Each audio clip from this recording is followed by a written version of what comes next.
Chicos, buenos días.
Ok, chicos, buenos días para todos. Vamos a iniciar entonces con la primera clase del tercer periodo.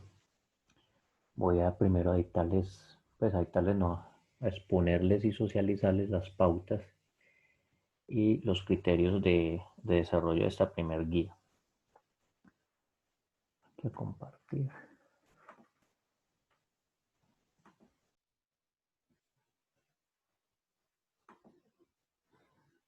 Bien, entonces esta guía, la primer guía pues del tercer periodo, este periodo posiblemente se vayan a realizar dos, todavía no se ha decidido desde el Consejo Académico. Entonces, esta primer guía va a tener un desarrollo de cerca de un mes, es decir, es para finalizar el 2 de octubre. Las competencias que vamos a desarrollar aquí, pues básicamente lo que son los temas, vamos a trabajar el concepto de temperatura, presión, volumen y el concepto de gas ideal. ¿Listo? Las demás pautas, pues está aquí la metodología que sigue siendo la misma. Voy a explicar pues cada una de las actividades vía Zoom. En estas actividades recordemos que estoy valorando participación y asistencia. Y por último, se valora también algunos elementos de sustentación como en las guías pasadas. Entonces recordemos que son tres elementos los que se valoran así como en el periodo pasado. Sustentación, participación y asistencia y compromiso. ¿Listo? Esos son los tres criterios con los que se está valorando a cada uno de los estudiantes en esta situación de virtualidad. ¿Listo? Bueno, voy a dejar aquí. Vamos a iniciar entonces con el tema introductorio. Antes de empezar, yo quisiera conocer o, o indagar algunos aspectos que se conozcan sobre el... Esperan aquí un momentico.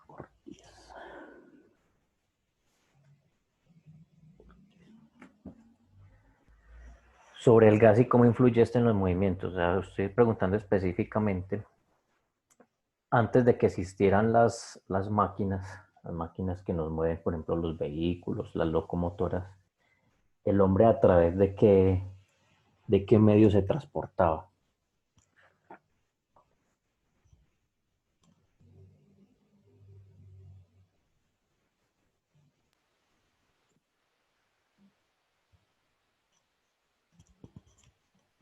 El caballo. ¿Quién lo dijo? Casas Murillo. Casas Murillo, Melissa. El caballo, muy bien. El hombre es que utilizaba las bestias, utilizaba los animales para poderse movilizar. Resulta que con la revolución industrial, no sé si eso lo habrán visto en historia o en sociales, con la revolución industrial vino un cambio en el desarrollo y en la vida del ser humano. Entre ese cambio, la manera de movilizarse.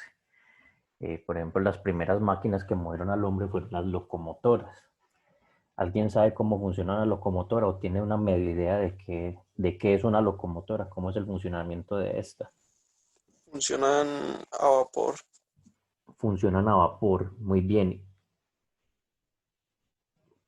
¿Y ese vapor es de qué? ¿Vapor de qué sustancia? Con carbón. De carbón. Carbón. Carbón. Cano, ¿y quién más habló por ahí? Ramírez Cuarta. Ramírez. Funcionaban a carbón, exactamente. Bueno, el carbón era el medio combustible que se utilizaba para calentar la máquina, pero el vapor en sí era a través del agua. Resulta que dentro de la máquina existía un mecanismo que calentaba el agua. El carbón era el medio pues energético que calentaba esta agua. Y ese vapor de agua era el que movía los pistones. Vamos a mirar aquí un videito que nos explican en detalle cómo era el funcionamiento de esa locomotora. ¿Cómo puede ser que el agua que bebemos todos los días tenga la fuerza de mover una locomotora? En una caldera se calienta agua mediante combustión de materiales como el carbón. Esto logra que la presión del vapor comience a empujar un pistón que hará girar las ruedas. En una locomotora a vapor, este debe entrar y salir de los cilindros en el tiempo perfecto. La precisión se consigue con las válvulas que hay en el distribuidor. Cada extremo deja salir vapor nuevo o usado según sea el caso. Ambas válvulas permanecen cerradas por un momento, lo que permite que el vapor se expanda y libere toda la energía que empuja el pistón e impulsa la locomotora. ¡Increíble! Bien. Entonces ahí más o menos explican cómo era el funcionamiento de una locomotora. Esa fue pues la gran revolución en el siglo XIX. Estamos hablando más o menos de mediados del siglo XIX, cuando empezaron a funcionar estas máquinas que permitieron la movilización del hombre a mayores distancias. Vamos a ver aquí un experimento que proponen en la guía. Entonces lo vamos a observar a través del video y vamos a hacer ahorita unas preguntitas.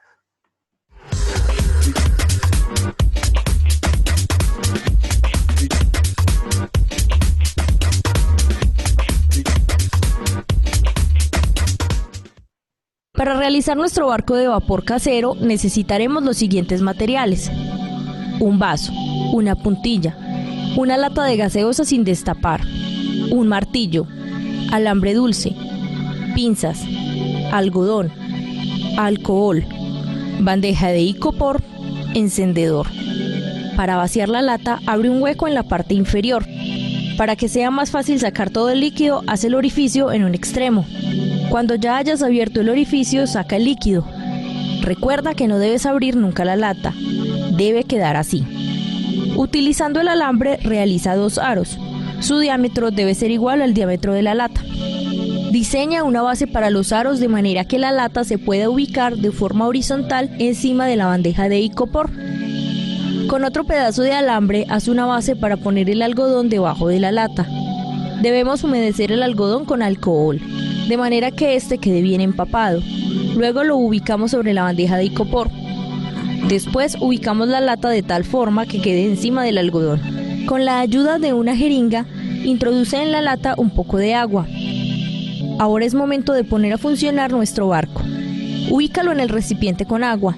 Con el encendedor, prende el mechero y espera que el agua se caliente, para que nuestro barco comience su travesía.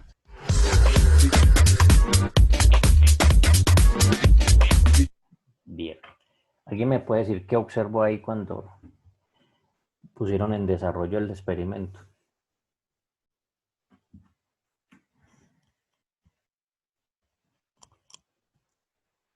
Al final, ¿qué se pudo observar? Que el barco se estaba moviendo por el impulso. Por el impulso. ¿Y qué ocasionaba ese impulso? El vapor. El vapor, muy bien, Molina. ¿Y por qué crees que el vapor ahí está ocasionando ese impulso? ¿Qué características tenía ahí, por ejemplo, el experimento o el montaje de ese experimento para que ocasionara un impulso ese vapor? Mm,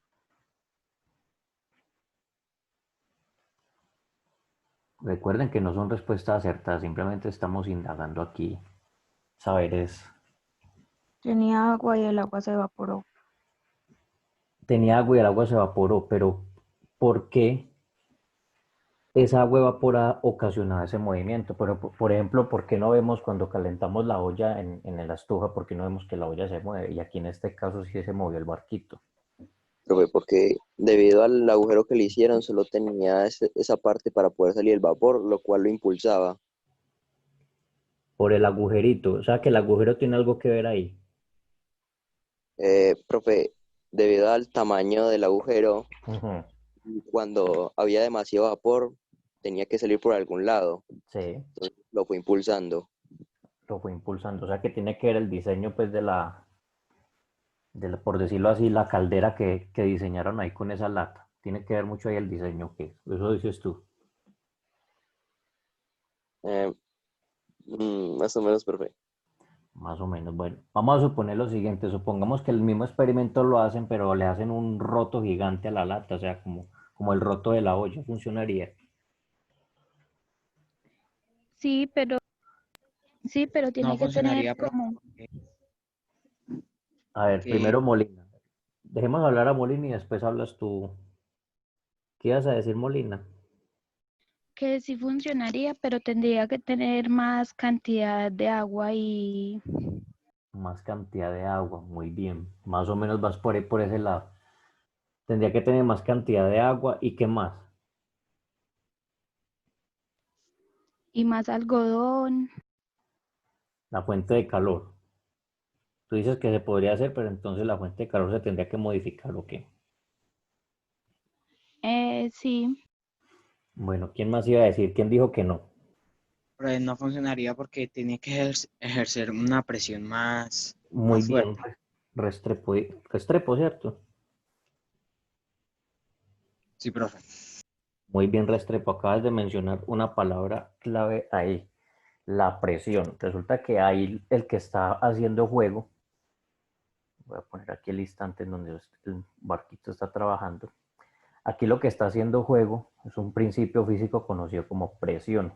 Resulta que este agujerito chiquito, al calentarse todo el líquido aquí adentro, ocasiona que haya una presión enorme. Y esa presión, el único sitio de escape que tiene es este de acá.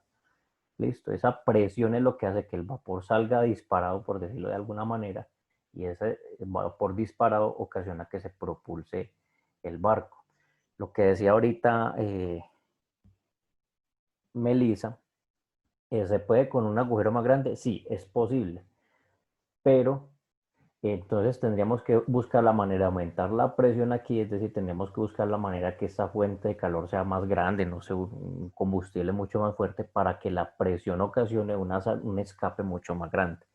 O sea, sería mucho más complejo, pero sí es posible.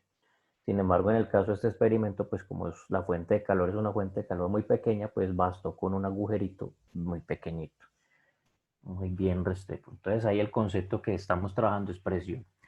Entonces en los gases, es pues, el tema de esta guía, en los gases trabajan tres conceptos: temperatura, presión y volumen. Ahorita vamos a ver en detalle qué significa cada uno. Bueno, yo creo que esto ya lo respondieron.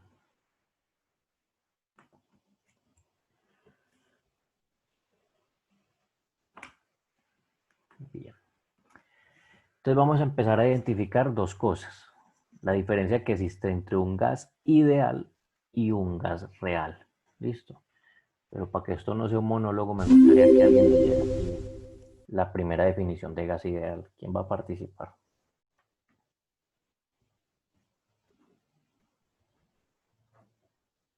Alguien que nos lea ese texto. Yo, profe. Bien, pueda, Angélica. Los gases ideales no existen. Son una aproximación para el estudio de gases reales en condiciones de presión y temperatura estándar. Bien, entonces el primer concepto que debemos tener en la cabeza es que los gases ideales no existen. Ahorita vamos a ver en detalle qué significa un gas ideal. Es un concepto creado para poder estudiar presión y temperatura, ¿ya? Vamos con el segundo. ¿Quién va a leer el segundo? Yo. Bien, pueda, Melissa.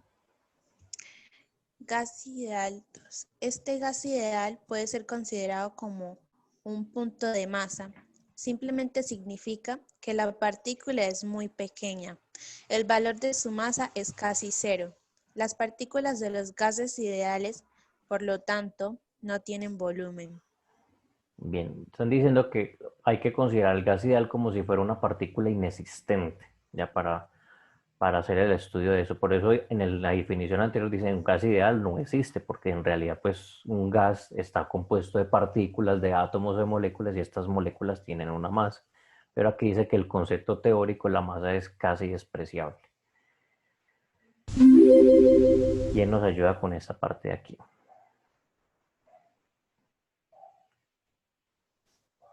Yo. Dale, Molina. En el gas ideal, la colisión o el impacto entre las partículas se dice que es elástica. La velocidad de las moléculas de gas permanecerá igual después del choque. Eso tiene mucho que ver con la segunda definición. O sea, considera que las moléculas no pierden energía en el choque, es decir, cuando chocan, estas no pierden absolutamente ninguna energía y siguen con la misma velocidad. Y la cuarta definición,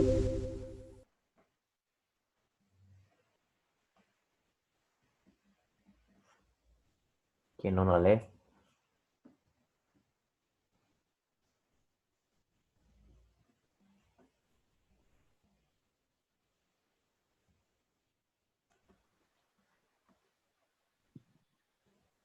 La presión es menor en un gas ideal en comparación con la presión de un gas real. Bien, en un gas ideal, al no haber pérdidas por masa y pérdidas de energía por choque, pues la presión se puede considerar menor. Ahora vamos a ver qué es un gas real. Un gas real, pues es el gas que nosotros conocemos: el oxígeno, el dióxido de carbono, el metano. Todos esos son gases reales que existen en la naturaleza. No son gases ideales inventados por el hombre. Ya les voy a explicar por qué la importancia del gas ideal ahorita más adelante. Entonces, ¿qué es un gas real?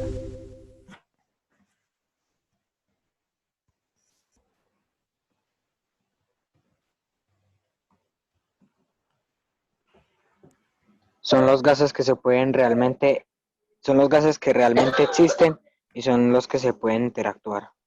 Correcto. ¿Quién nos ayuda con esta? Yo. Dime. Una partícula de gas real tiene volumen real. ya que los gases reales se componen de moléculas o átomos que típicamente toman un poco de espacio a pesar de que son extremadamente pequeñas.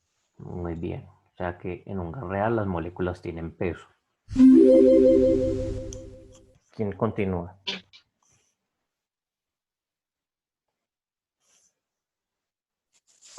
Las colisiones de partículas en los gases reales no son elásticas, pues la velocidad de cada molécula cambia constantemente hasta alcanzar un equilibrio. Esto quiere decir de que cuando las moléculas chocan pierden velocidad, es decir, cuando una molécula choca con otra pierde velocidad por la colisión. Eso sucede en un gas real. ¿Listo? Y la cuarta, contrario a lo otro,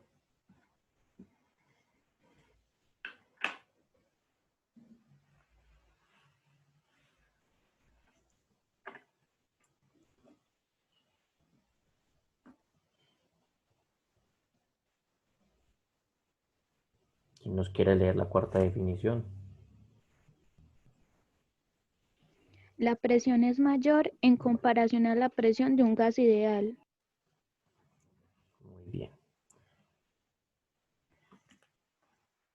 Bueno, les voy a explicar así de manera más resumida qué significa el uno y lo otro. El gas real es el que nosotros conocemos, el oxígeno, lo que les acabo de mencionar. Un gas ideal es un concepto teórico, es decir, es un concepto de un gas que se ha inventado para poder facilitar los cálculos en cuanto a las relaciones que existen entre presión, volumen y temperatura. Es decir, este gas en realidad no existe, sino que es una aproximación teórica que se hace basado desde el gas real para poder hacer cálculos de las magnitudes que les acabo de mencionar.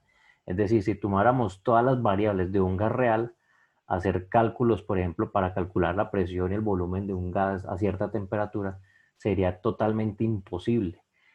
¿Y por qué sería imposible? Resulta que en un gas real, aquí a fijar video, en un gas real, como explicaban ahí, vamos a suponer que tenemos un gas real, por ejemplo, moléculas de oxígeno.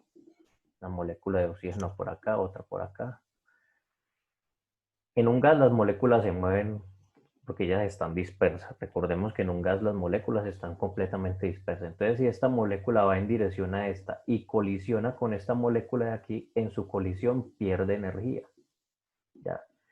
Entonces, estimar cuánta energía se pierde, como estamos hablando del mundo microscópico, es totalmente imposible. Es imposible estimar cuánta energía se pierde en la colisión entre un gas. Entonces, para evitar esto, se creó el concepto de gas ideal. En un gas ideal se suponen que estas moléculas es como si no tuvieran masa, a pesar de que sí la tienen, pero se supone que no tiene masa, para poder hacer cálculos completos de presión, volumen y temperatura. Es decir, que el gas ideal es un concepto teórico que se inventó para poder hacer estos cálculos sin tener en cuenta estas pérdidas por colisiones. ¿Sí quedó claro la diferencia entre un gas ideal y un gas real?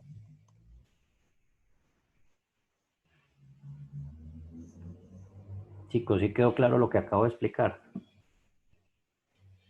Sí. Ok. Bueno, vamos a pasar por aquí. Entonces, razones por las que se estudian gases ideales y no reales.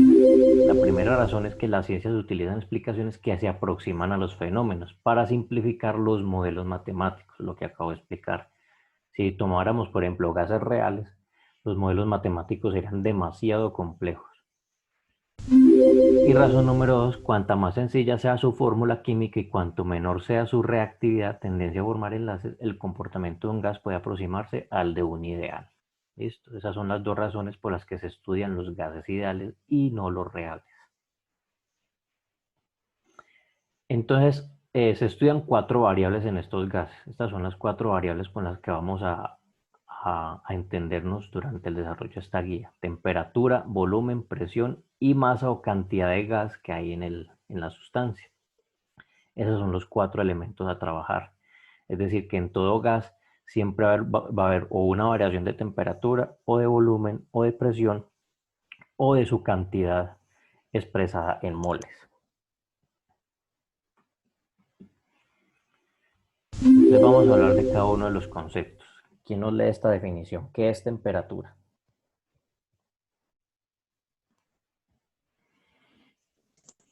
La temperatura es una medida de la energía cinética de las moléculas que constituyen un objeto.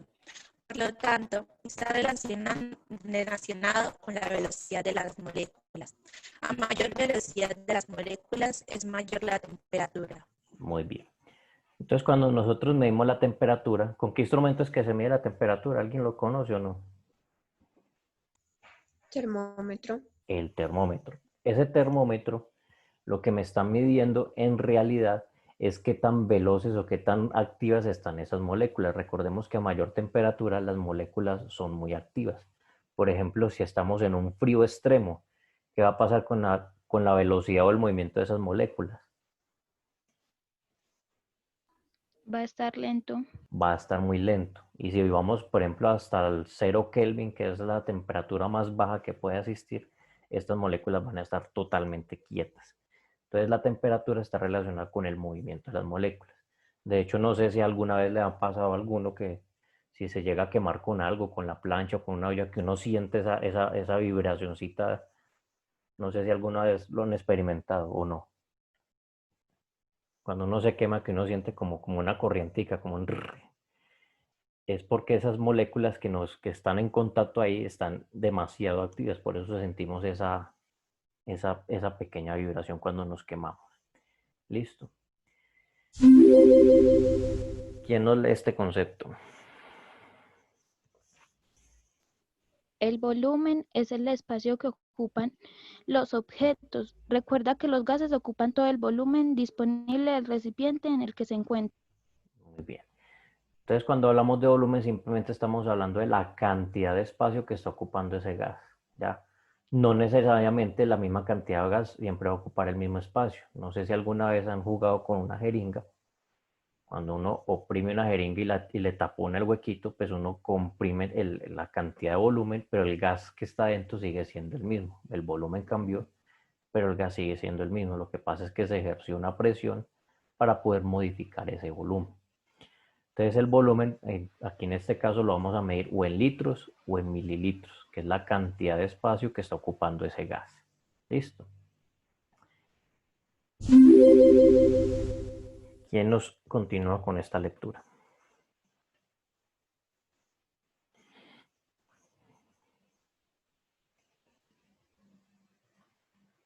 Número de moles. ¿Quién nos lee la definición?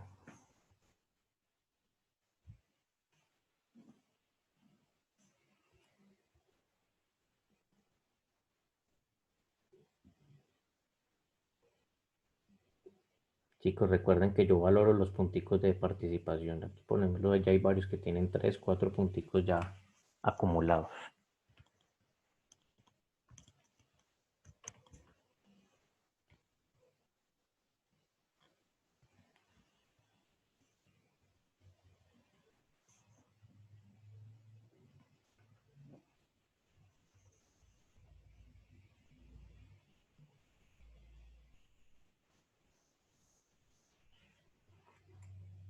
Chachos, nadie por ahí o alguien que ya haya participado que nos quiera leer esa definición.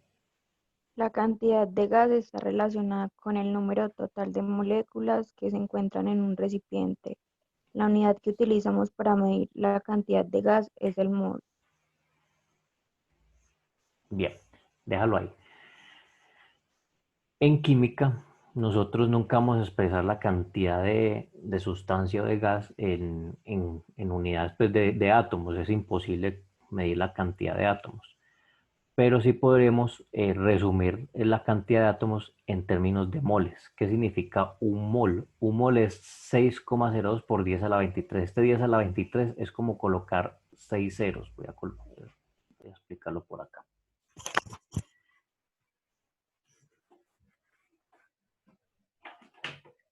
Es decir, que si hablamos de un mol, por ejemplo, de oxígeno, estamos hablando de 602 por 10 a la 23 moléculas de oxígeno, es decir, de moleculitas de oxígeno que hay presente en ese gas. O sea, que un mol sería este número. Este número, ¿cómo se puede leer en términos normales?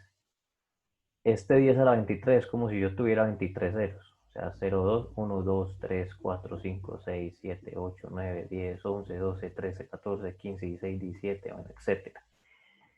Esa cantidad de moléculas, o sea, toda esta cantidad de moléculas que son trillones y trillones, representan un mol de ese gas. Es decir, que en química nosotros vamos a expresar siempre una cantidad de sustancia en moles. Es decir, que si yo hablo de 2 moles de esa sustancia, estoy hablando de 2 veces esta cantidad de moléculas. Es mucho más fácil contar moles que contar moléculas porque las moléculas son muy pequeñitas. Listo.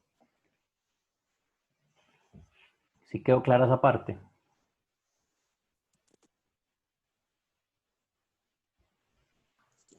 Sí. Ok. Entonces, cada vez que nos hablen de una mol, estamos hablando simplemente de una cantidad de gas que está representada por millones y millones de moléculas. Eso significa un mol. Y por último, presión. ¿Qué representa la presión? Llamamos presión a la relación que existe entre una fuerza y la superficie sobre la que se aplica. Muy bien. Simplemente presión es qué tan fuerte está pues, comprimido ese gas allá adentro. Un ejemplo muy típico es el de la estufa, perdón, el de la olla a presión. Cuando yo caliento la olla a presión, como ella está sellada por completo, pues el nombre lo dice, en la medida que aumenta la temperatura, el gas que se empieza a generar ahí adentro empieza a aumentar su fuerza. Esa fuerza hace que en cierto momento el pistoncito que está arriba se levante y por eso es que la olla hace ese sonido característico, porque el gas está a una presión muy gigante. Entonces, cuando yo hablo de presión, estoy relacionándolo simplemente con una fuerza, la fuerza que contiene el gas ahí adentro, que entre mayor presión, pues esa fuerza va a ser mucho más grande. ¿Listo? Ahí estarían entonces los 4 conceptos a trabajar: temperatura, volumen, cantidad de moléculas y presión. Bueno, por hoy entonces vamos a dejar así. La próxima semana entonces vamos a continuar con el concepto de cada uno y con cada una de las leyes de los gases. Bueno, chicos, entonces dejamos así por hoy. Hoy no voy a dejar entonces elemento de sustentación, simplemente era actividad introductoria y califiqué más que todo participación. Bueno, chicos, entonces que tengan todos un feliz día. Nos vemos entonces el próximo lunes. Hasta luego, profe. Buen día. Hasta luego. Chao, profe. Hasta luego, profe. Hasta luego, profe.